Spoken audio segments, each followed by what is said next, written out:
Prime time bulletin में मैं शैला आपका स्वागत करती हूँ। शुरुआत करते हैं आज की बड़ी खबर से।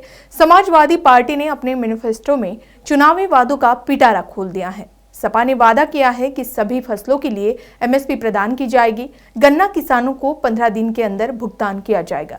सभी किसानों को 4 साल के भीतर कर्ज मुक्त बनाया जाएगा। सभी किसानों को सिंचाई के लिए मुफ्त बिजली, ब्याज मुक्त ऋण किया जाएगा। सबसे पहले मैं उत्तर प्रदेश के किसानों और उत्तर प्रदेश की जनता के सामने अपने सत्य वचन और अटूट वादा करके मैनिफेस्टो जो लेकर के आए उसकी बातें रख रहा हूं।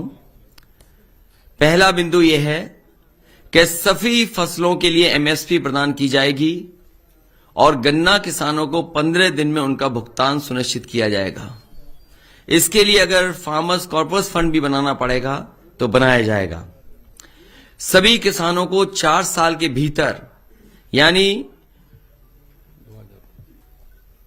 2025 तक कर्ज मुक्त बनाया जाएगा। ऋण मुक्ति कानून बनाकर के अत्यंत गरीब किसानों को लाभ पहुंचाया जाएगा। सभी लघु एवं सीमांत किसान जिनके पास 2 एकड़ से कम जमीन है उन्हें 2 बोरी डीएपी एवं 5 बोरी यूरिया मुफ्त दी जाएगी। सभी किसानों को सिंचाई के लिए मुफ्त बिजली, ब्याज मुक्त लोन, बीमा एवं पेंशन की व्यवस्था की जाएगी। किसान आंदोलन के दौरान शहीद हुए किसानों के परिजनों को 25 लाख रुपए की आर्थिक मदद दी जाएगी और उनकी याद में किसान स्मारक भी बनाया जाएगा।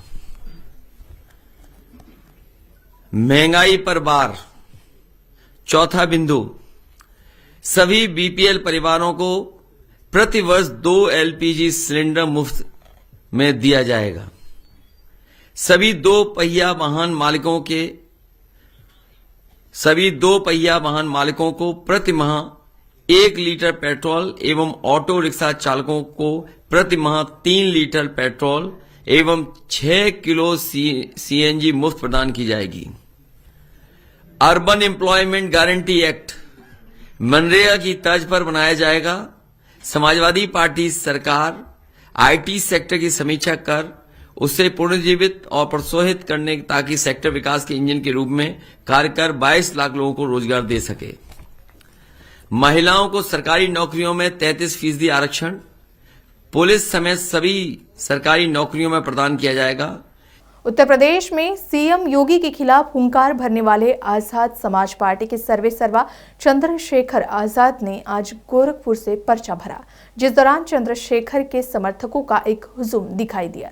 इस दौरान चंद्रशेखर तुम संघर्ष करो हम तुम्हारे साथ है के नारे भी लगाए गए।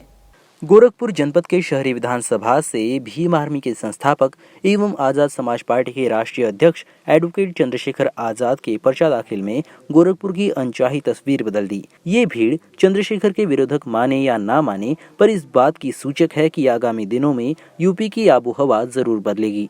चंद्रशेखर को जनता के समर्थन से ये साबित हो गया है कि गोरखपुर चुनाव में चाहे परिणाम जो कुछ हो, लेकिन चंद्रशेखर इतनी आसानी से नहीं हारने वाले। केंद्रीय मीडिया प्रत्यायन दिशा निर्देश 2022 की सोमवार को घोषणा की गई।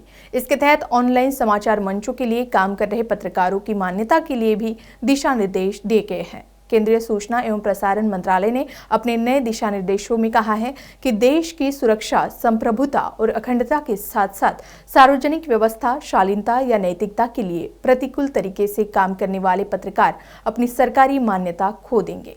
इस नीति में कहा गया है कि यदि कोई पत्रकार देश की सुरक्षा, संप्रभुता और अन्य देशों के साथ मित्रवत संबंधों, जन व्यवस्था, शालीनता या नैतिकता के लिए प्रतिकूल काम करता है या अदालत की अवमानना करने, मानहानि या किसी अपराध के लिए उकसाने वाले तरीकों से काम करता है तो उसकी मान्यता वापस ले ली जाएगी या निलंबित कर दी जाएगी।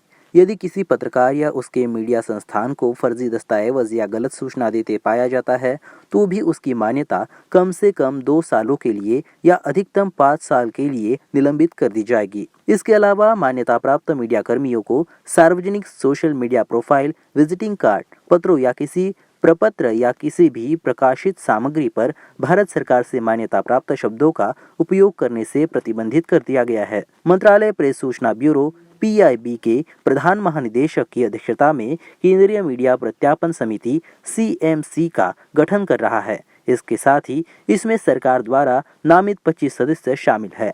यह समिति अपनी पहली बैठक की तारीख से 2 साल के लिए काम करेगी और पत्रकारों की मान्यता निलंबित करने की जिम्मेदारी संभालेगी।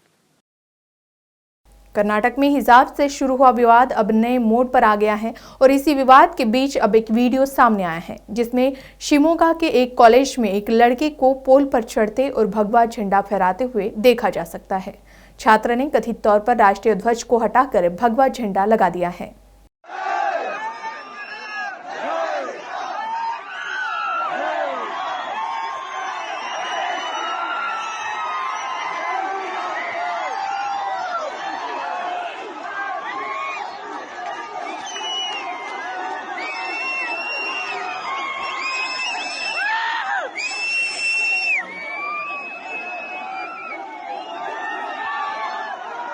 बता दें कि शिमोगा में मंगलवार सुबह पथराव की घटना के बाद धारा 144 लागू कर दी गई है। मिली जानकारी के अनुसार कर्नाटक के कुछ शैक्षणिक संस्थाओं में स्थिति इतनी खराब हो गई है कि एक मामले में राष्ट्रीय ध्वज को भगवा ध्वज से बदल दिया गया। प्रभावित संस्थानों को कानून और व्यवस्था बहाल करने के लिए 1 सप्ताह तक बंद कर दिया जाना चाहिए, ऐसी प्रतिक्रियाएं भी आ रही है, जिसमें ऑनलाइन पढ़ाई जारी रखने के सुझाव भी दिए जा रहे हैं। कर्नाटक में हिजाब को लेकर विवाद तब शुरू हुआ जब उडुपी में कुछ छात्राओं को हिजाब पहनने की वजह से क्लास में एंट्री नहीं दी गई थी। यह मुद्दा इतना तूल पकड़ गया कि एक छात्र ने कर्नाटक हाईकोर्ट में याचिका दायर कर क्लास के अंदर हिजाब पहनने के अधिकार की मांग की, जिसमें यह भी कहा गया कि मुस्लिम स्कूली लड़कियों को हिजाब पहनने से रोकना भेदभावपूर्ण है। हिजाब को लेकर मच रहे इस बवाल के बीच मंगलवार को कर्नाटक हाईकोर्ट में सुनवाई हुई।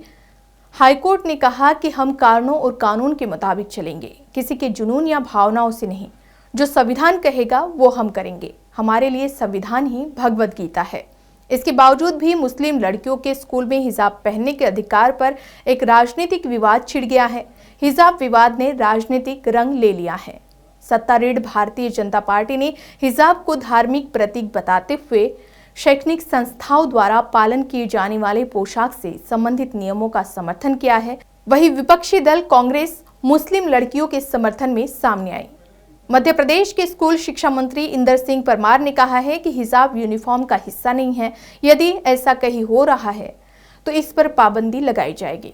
वैसे तो चुनाव के वक्त सांप्रदायिक माहौल बनाने की कोशिश होती रहती है और 5 राज्यों में होने वाले चुनाव को देखकर यही लगता है कि भगवा नेता मतदाताओं का ध्रुवीकरण करने और माहौल को जहरीला बनाने के लिए अपने सांप्रदायिक एजेंडे पर लौट आए हैं।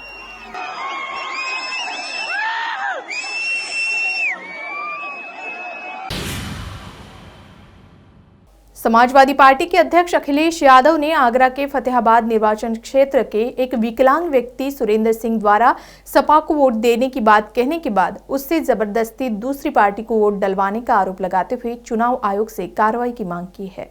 अखिलेश ने ट्विटर पर घटना का वीडियो साझा करते हुए सपा रालोद गठबंधन समर्थकों और कार्यकर्ताओं को मतदान के दौरान सतर्क रहने को कहा है।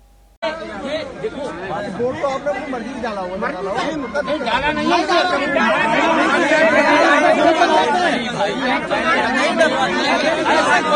ऐसा कोई अच्छा बड़ी बात कोई एक वोट से कुछ हो जाएगा। एक वोट से केवल तुम बता दो केवल एक। दरअसल आगरा के फतेहाबाद से अन्य ग्रामीणों के साथ एक मतदाता का मतदान दल के साथ बहस करते हुए एक वीडियो वायरल हो गया है। वह सपा को वोट देना चाहता था, लेकिन 2 दिन पहले पोस्टल वोटिंग के दौरान उसे ऐसा नहीं करने दिया गया। सुरेंद्र ने दावा किया कि रविवार को सेक्टर मजिस्ट्रेट ने बीजेपी को वोट डलवाया। वीडियो में जेपी पांडे एसडीएम फतेहाबाद कहते सुनाई दे रहे हैं कि एक वोट से कोई फर्क नहीं पड़ता। जिला प्रशासन ने आरोप का खंडन किया है। इस घटना को धांधली का मामला बताते हुए अखिलेश ने एक ट्वीट में कहा कि ये एक गंभीर मामला है और कहा कि चुनाव आयोग से यह उम्मीद की जाती है कि ऐसे अधिकारियों की पहचान की जानी चाहिए और उन्हें तुरंत निलंबित कर दिया जाना चाहिए। हालांकि अगर सच में इस वीडियो की सच्चाई साबित होती है तो ये एक गहन चर्चा का विषय है, क्योंकि संविधान की हिमायती ही अगर किसी पार्टी विशेष के लिए काम करेंगे तो लोकतंत्र वाकई खतरे में होगा। प्राइम टाइम बुलेटिन में अभी के लिए बस इतना ही। खबरों की अधिक जानकारी के लिए आप बने रहिए इक्वालिटी न्यूज के साथ।